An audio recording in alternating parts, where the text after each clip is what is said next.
Una noche tormentosa, el padre Peter, un sacerdote destinado en México, recibe la inquietante tarea de exorcizar al demonio Balbán, que posee a Magali, una joven del lugar. Al llegar a la vivienda de la familia, Peter percibe de inmediato la gravedad de la situación. Magali apenas logra mantenerse consciente, y si el demonio no es expulsado de inmediato, su vida corre serio peligro. Ante la urgencia del caso, Peter decide contactar a su colega, el padre Michael, quien se encuentra en Londres. Aunque obtiene la autorización para viajar, Michael tardaría 2 días en llegar a México. Pese a no contar con la preparación adecuada para enfrentar a un ente tan poderoso, Peter insiste en llevar a cabo el exorcismo por su cuenta, desoyendo la enfática advertencia de Michael, quien le suplica que no lo haga. Michael le advierte que si el demonio logra detectar una debilidad en su interior, tomará su alma sin piedad.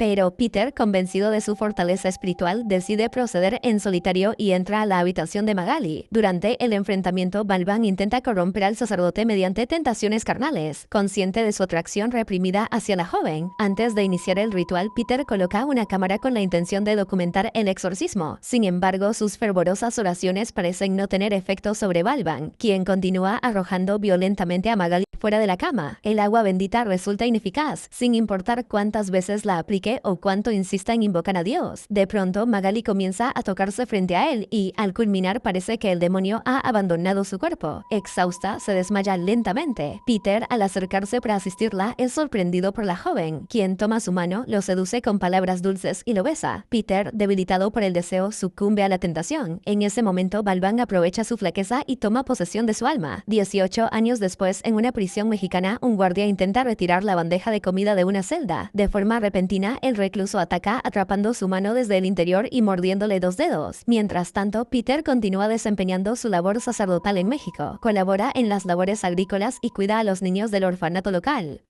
Un día, mientras reparte maíz entre los lugareños, una mujer lo llama con urgencia para atender a su hijo enfermo, Felipe. Peter acude de inmediato, bendice al niño, pero tras unos instantes, Felipe comienza a convulsionar levemente, lo que obliga a su traslado al hospital. Ya en el centro médico, Peter se encuentra con una monja a quien por un instante confunde con Magali, pero no es ella. Se trata de la hermana Camila, una de las religiosas del orfanato. Camila atiende con diligencia a Felipe y le informa al padre Peter con pesar que ya han perdido a uno de los niños del orfanato a causa de la enfermedad. En ese preciso momento, el hospital sufre un corte de electricidad. Peter, alarmado por la precariedad de la situación, pregunta si la capital ha enviado refuerzos, pero hasta ahora no han recibido los recursos necesarios para combatir el virus que se propaga con rapidez. Más tarde, en la capilla, Peter se arrodilla en profundo recogimiento y ora por la salud de los niños enfermos. Al concluir la misa, el doctor Nelson se le acerca con rostro sombrío. Le revela que en tan solo una semana han perdido a 4 pequeños, lo que para Peter representa un castigo divino, una condena que siente merecida por el pecado que aún lo consume. A pesar de volcarse en cuerpo y alma a ayudar a la comunidad, el padre Peter no logra liberarse del tormento que lo persigue desde aquel exorcismo malogrado con Magali. Nelson, intentando aliviar su carga, le recuerda que en ese momento estaba poseído, que no fue él quien actuó, sino el demonio que lo dominaba. No obstante, Peter ha tomado una decisión: cumplir su penitencia confesando su pecado ante el obispo. Nelson, preocupado por las consecuencias, le aconseja no hacerlo, temiendo que la iglesia lo excomulgue por lo sucedido. Aún así, Peter anhela encontrar redención y paz, por lo que decide viajar al encuentro del obispo Balducci para revelar la verdad. Al llegar, Peter es recibido con elogios por el obispo, quien lo saluda con calidez y reverencia. Con el alma en vilo, Peter comienza a confesar que ha cometido un pecado imperdonable en el pasado. Está a punto de mostrarle la grabación que documenta el exorcismo, pero se detiene al escuchar que dicho material ya ha llegado al Vaticano. Para su sorpresa, Balducci lo felicita por su supuesta obra milagrosa. Incluso lo compara con un santo y asegura que la gracia de Dios habita en él. Además, le comunica una noticia alentadora: le han concedido una generosa ayuda monetaria para fortalecer el hospital. Conmovido por la noticia y temiendo que una confesión pueda arruinarlo todo, Peter decide guardar silencio. Al día siguiente, Peter regresa al hospital acompañado de abundantes recursos médicos y provisiones. Es recibido con aplausos y vítores por los trabajadores y pacientes, quienes lo ven como un salvador. Sin embargo, esa misma noche, atormentado por la culpa, vuelve a ver la grabación de su pecado. Luego se arrodilla a rezar, implorando perdón al Señor con desesperación. En medio de su súplica, unos gritos desgarradores interrumpen el silencio. Alerta, Peter sigue el sonido hasta la capilla, donde descubre que la figura de Jesucristo ha desaparecido del crucifijo. Estupefacto, observa un charco de sangre a sus pies y sigue con cautela las huellas que se alejan entre las sombras. Al fondo de la habitación distingue a una figura encorvada en una esquina. Al acercarse con el corazón latiendo con fuerza, se da cuenta de que se trata de la estatua de Cristo, que ha cobrado vida. Sin embargo, algo no está bien. La imagen sagrada se halla poseída por una fuerza demoníaca. La figura se lanza violentamente hacia él, pero desaparece en un instante como si nunca hubiera estado allí. Presa del pánico, Peter comienza a rezar con fervor. Una puerta se abre de golpe y aunque está dominado por el miedo, se aventura en busca del agresor, pero lo que encuentra es aún más perturbador. Algo lo muerde. En ese momento despierta sobresaltado, cubierto en sudor frío, dándose cuenta de que todo había sido una pesadilla, o al menos eso cree. Justo en ese instante, el padre Peter recibe una llamada de Uribe, uno de los guardias de la prisión. El hombre le informa que tienen a una reclusa enferma. Peter responde que enviará a uno de sus médicos, pero Uribe aclara que no se trata de un caso médico cualquiera. La reclusa está pidiendo hablar exclusivamente con él. A la mañana siguiente, Peter se dirige a la prisión para ver a la interna, una mujer llamada Esperanza. El doctor Nelson le explica de inmediato que la paciente padece esquizofrenia y que lleva varios días sin probar bocado. Por su parte, Uribe le advierte que Esperanza es extremadamente agresiva y que, de hecho, ha llegado a matar a un guardia. Al llegar a la celda, Peter se presenta. Entonces, Esperanza, con una voz ajena a la suya, proclama un oscuro presagio, que durante la Pascua ocurrirá un milagro, la resurrección de los niños enfermos. Intrigado, Peter insiste en preguntarle qué está ocurriendo con los menores, a lo que Esperanza, ahora con su voz original, responde que se trata de un castigo enviado por Dios. En ese instante, Peter comprende la verdad. Esperanza no está mentalmente enferma, sino poseída por el demonio Balbán, molesto por las burlas y amenazas de la entidad. Peter se retira de la celda. Sin embargo, todos los presentes pueden sentir una súbita e intensa manifestación del poder demoníaco de Balbán. Más tarde, Uribe le suplica que realice un exorcismo sobre Esperanza. No obstante, Peter se niega. Tras el desastre del exorcismo de Magali, se había jurado a sí mismo no volver a enfrentarse a un demonio. Pero sus dudas se intensifican cuando reaparece Magali. Esta vez no viene sola, le ruega que salve a Esperanza, su hija, la hija que nació como resultado del pecado de Peter. Durante una conversación cargada de tensión y reproches, Magali expresa el profundo rencor que aún guarda por lo que él le hizo. Peter insiste en que no fue él quien la embarazó, sino Balban, que lo poseyó y utilizó su cuerpo como instrumento. Magali, sin embargo, rechaza esa explicación. No quiere justificaciones, solo suplica que expulse al demonio de su hija, que le dé una oportunidad de redención a ambas. Esa noche, Peter vuelve a sufrir una pesadilla, pero no una cualquiera. Experimenta un episodio de parálisis del sueño. El Cristo demoníaco que lo atormenta desde hace días aparece en su habitación.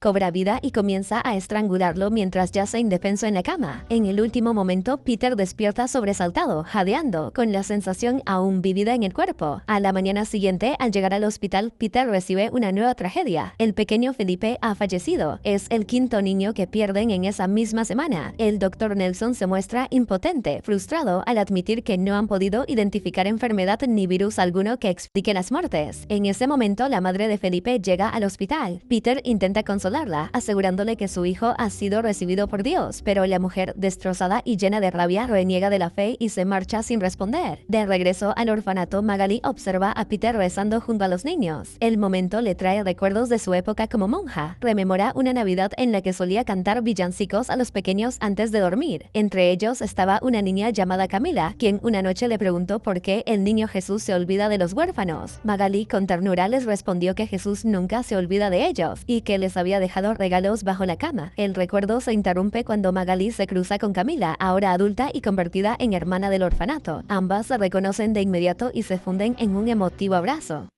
Al día siguiente, Peter comprende que no puede huir más de su destino. Debe enfrentarse nuevamente a Balbán. Sin vacilar, solicita permiso al obispo Balducci para realizar el exorcismo. El obispo, sorprendentemente, no solo se lo concede de inmediato, sino que también decide invitar al padre Michael para que lo acompañe en esta nueva batalla espiritual. Cuando Michael llega, ambos sacerdotes se ponen al día en una conversación sincera. En un momento de confianza, Peter decide confesarle parte de su pecado. Le revela que, en realidad, no logró expulsar a Balbán con éxito durante el exorcismo, exorcismo. Sin embargo, omite los detalles más oscuros, especialmente lo ocurrido con Magali. A pesar de la confesión parcial, Michael lo anima con fe, asegurándole que Dios permanece dentro de él. Esa misma noche, Peter destruye la grabación que documentaba el exorcismo y, al hacerlo, revive mentalmente el incidente. Recuerda con horror que tras ser poseído por Balban, abusó del cuerpo inconsciente de Magali y la dejó embarazada. Pero en un momento de desesperación logró expulsar al demonio gritando en nombre de Dios con toda su alma. Cuando la familia de Magali entró en la habitación, Peter ya había ocultado toda evidencia del suceso. Lejos de sospechar la verdad, lo colmaron de gratitud, creyendo que había obrado un milagro. Poco después, Michael regresa para conversar nuevamente con él.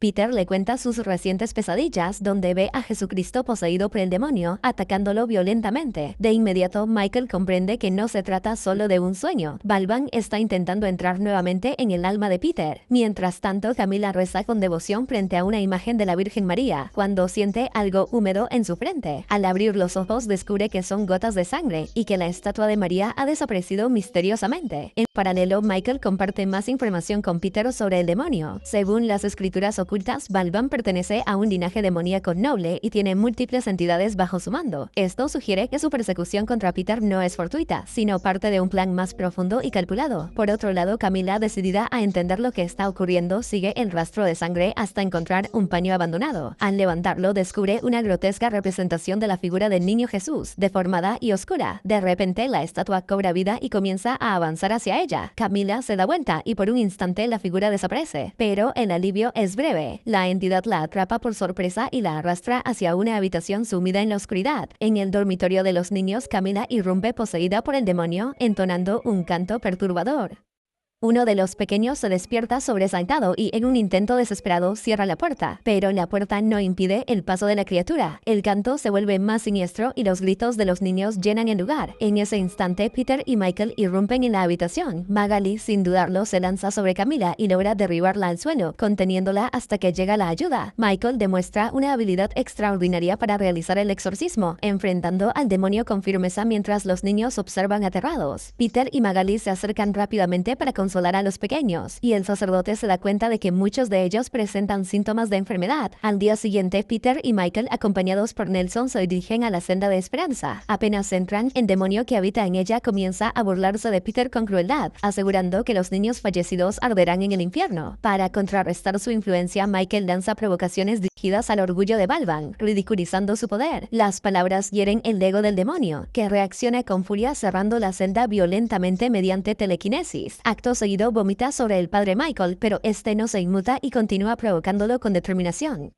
El demonio, irritado, lo inmoviliza con un poder invisible. A pesar del ataque, los sacerdotes no ceden. Peter comienza a rezar con fervor, invocando la protección divina. En el exterior, el caos se intensifica. Varias reclusas son poseídas simultáneamente y comienzan a autolesionarse con violencia. Dentro de la celda, una oración poderosa logra someter brevemente a Balban. Sin embargo, el demonio se libera con un rugido infernal y lanza una nueva embestida. Muerde brutalmente la oreja de Michael, quien cae al suelo mientras la poseída Esperanza continúa atacando con fiereza. En ese momento, Nelson, armado con un sedante, logra inyectar a la joven. El efecto es inmediato, el cuerpo de Esperanza se debilita y con ello la influencia de Balban se disipa momentáneamente. Tras el ataque, los sacerdotes se reúnen con los guardias para solicitar que el área de la prisión les sea concedida exclusivamente durante el exorcismo. Su petición, motivada por el deseo de prevenir más daños, es rechazada. No es posible trasladar a las reclusas a otro lugar. Ante esto, Nelson propone una solución alternativa: dormir a las internas para evitar que interfieran en el ritual. De inmediato comienza a sedarlas una por una. Sin embargo, ninguno nota que, en medio de la confusión, una prisionera ha logrado robar las llaves del guardia de manera sigilosa. Mientras tanto, Peter y Michael se preparan espiritualmente para el enfrentamiento definitivo. Michael le enseña a Peter un ritual poco convencional, pero más poderoso, diseñado específicamente para combatir a demonios de alto linaje como Balban. Durante la instrucción, Michael le transmite una enseñanza inquietante. Le dice que no basta con creer que Dios está con él, debe creer que él mismo es Dios. Más tarde, Peter conversa con Magali sobre Esperanza. El sacerdote le confiesa que, aunque no la ha conocido en profundidad, su corazón ya le pertenece. Esta vez, Entonces Magali le responde con gratitud, confesando que, a pesar de todo lo que vivió, ama profundamente a su hija y que no cambiaría ese destino. Aún así, Peter, cargado de remordimiento, se disculpa por los sentimientos que aún alberga hacia Magali. Su conversación es interrumpida por Uribe, quien les informa que las celdas han sido aseguradas para el inicio del exorcismo. Peter se despide de Magali con una solemne promesa: salvará a su hija, o morirá intentándolo. Cuando llega el momento, los dos sacerdotes ingresan a la celda de Esperanza. Para su sorpresa, está vacía. Antes de que puedan reaccionar, la puerta se cierra de golpe tras ellos, atrapándolos. Al mismo tiempo, Nelson, en otro pasillo, descubre el cadáver de un guardia y, acto seguido, se topa con una reclusa poseída. Rápidamente saca su jeringa para sedarla, pero antes de que logre actuar, otro demonio lo ataca por la espalda. Instantes después, la puerta de la celda se abre nuevamente. Peter y Michael salen y llaman desesperadamente a Nelson. Pronto lo encuentran, gravemente herido, arrastrándose por el suelo. Peter se arrodilla para ayudarlo, pero Nelson, con sus últimas fuerzas, les ruega que huyan. En ese preciso momento, un grupo de reclusas poseídas irrumpe con violencia. Michael reacciona de inmediato e intenta exorcizarlas, pero su cruz pierde toda efectividad ante la aparición de una estatua demoníaca de la Virgen María, que parece dominar la energía maligna del lugar. En medio del caos, un demonio ataca a Peter con un cuchillo improvisado. En el último segundo, Nelson se lanza sobre él y recibe la puñalada en su lugar. Con su sacrificio le da a Peter la oportunidad de escapar. Ambos sacerdotes huyen de la horda de mujeres poseídas y logran refugiarse en la cocina de la prisión, donde se atrincheran. Pero el silencio entre ellos se quiebra. Michael, visiblemente alterado, confronta a Peter con dureza. Sabe que el sacerdote todavía guarda un pecado no confesado. Acorralado por la verdad, Peter finalmente le revela lo que ocurrió con Magali aquella noche. Michael, horrorizado, comprende al fin el verdadero peso que Peter ha cargado todos estos años. Es entonces cuando Michael le asegura que, con una alma tan manchada, Peter jamás podrá derrotar a Balban. Pero Peter responde con algo inesperado. Esa es precisamente la razón por la que lo invitó, porque Michael había logrado expulsar a Balban en el pasado. Sin embargo, Michael revela un secreto aún más perturbador. La única razón por la que pudo vencerlo fue porque en ese momento vendió su alma al demonio. Fue un pacto oscuro, un precio terrible, y ahora sabe con certeza que arderá en el infierno cuando muera. En ese instante, Michael comienza a sucumbir a sus heridas. Sabe que ha llegado su hora. Antes de morir, se gira hacia Peter y con la voz entrecortada le deja una última advertencia: nunca hagas un pacto con el diablo, jamás. Justo entonces los demonios derriban la barricada. Peter no tiene más opción que huir, dejando atrás a su amigo y mentor, mientras la oscuridad reclama el cuerpo del padre Michael. Consciente de lo que debe hacer, Peter decide grabarse confesando su pecado. Relata todo lo ocurrido con Magali y cómo fue poseído por Balban aquella noche. Luego envía el video al obispo, esperando que su acto de contrición le permita finalmente redimirse y estar espiritualmente preparado para enfrentar al demonio. Tras su confesión, Peter vuelve a enfrentarse a los demonios, y esta vez su exorcismo es notablemente más poderoso. Sin embargo, sus pesadillas lo persiguen incluso en estado de vigilia. Ve a la estatua poseída de Cristo acercándose a él como si fuera real. Aún así, logra reunir el valor necesario y continúa luchando con una fuerza renovada. De pronto, un demonio cae sobre él desde las sombras y lo deja inconsciente. Al despertar, Peter está atado a una silla rodeado por Balban y sus secuaces. En una escena escalofriante, Balban intenta exorcizar a Peter, pero con el objetivo opuesto: expulsar a Dios de su interior. Ejecutan un ritual retorcido para hacerle sufrir tanto que su alma divina se debilite y ceda. Mientras tanto, en el hospital, Camila se percata de que todos los niños enfermos comienzan a convulsionar simultáneamente, con espuma saliendo de sus bocas. Corre a buscar ayuda, pero la puerta está cerrada. Está atrapada en la habitación con la Virgen María poseída, que se manifiesta con una fuerza abrumadora y la somete al instante. A pesar de los ataques infernales que sufre, al mismo tiempo, Peter logra mantenerse firme. Recurre a su fe y al poder de Cristo para resistir. En un clímax dramático, Balban lo estrangula mientras intenta poseerlo una vez más, buscando arrebatarle su cuerpo. Mientras tanto, Camila lucha con valentía contra la figura demoníaca, recitando oraciones entre sollozos. Finalmente, Peter logra liberar a Esperanza del dominio de Balban, pero el demonio astuto juega su última carta. A través del vínculo demoníaco, la estatua que posee a la Virgen comienza a asesinar a los niños en el hospital. Balban entonces le plantea a Peter una elección imposible. Si lo expulsa, los niños morirán y sus almas irán al infierno con él, pero si lo deja permanecer, podrá salvarlos. En un giro perverso, Balban le ofrece una tercera opción: si Peter expulsa a Dios de su interior y renuncia a su divinidad, todos serán salvados. Después de un momento de agonía, Peter acepta, hace el pacto, y con ello se sella su destino. Inmediatamente, la estatua poseída desaparece, y Camila, aún de rodillas, observa con asombro cómo los niños se recuperan, vivos y sanos, como si nada hubiera ocurrido. Peter, por su parte, saca a Esperanza de la prisión y la lleva a las afueras, donde finalmente se reúne con Magali en una emotiva escena de redención y despedida. Con el tiempo, la vida parece volver a la normalidad. Peter vuelve a predicar desde el púlpito de su iglesia, y la comunidad lo aplaude con devoción. Entre los asistentes, Esperanza lo observa con orgullo. Incluso una cadena de televisión transmite un reportaje llamándolo un santo viviente por sus obras milagrosas. Entre la multitud, Peter ve al obispo Balducci. Tras la misa, conversan en privado. Balducci le revela que borró el video de confesión que él había enviado, y no solo eso, también le consiguió un puesto en el Vaticano. Sin embargo, la verdad sale a la luz. Balban ahora habita el cuerpo de Peter, y Balducci lo sabe y lo reverencia. El obispo lo felicita, no como a un sacerdote, sino como a un vencedor del cielo. Balban, a través de Peter, sonríe, sabiendo que su victoria está completa. La lucha no ha terminado. Se dan cuenta de que ahora Esperanza ha sido elegida por Dios para ocupar el lugar que Peter dejó vacío, pero deciden ignorarla. Por ahora, en la última escena, Peter, poseído, acepta su nuevo rol dentro del Vaticano. Pronuncia unas palabras que resuenan como una profecía oscura. Los malvados no heredarán el reino de Dios. Ellos heredarán la tierra, y así finaliza esta película.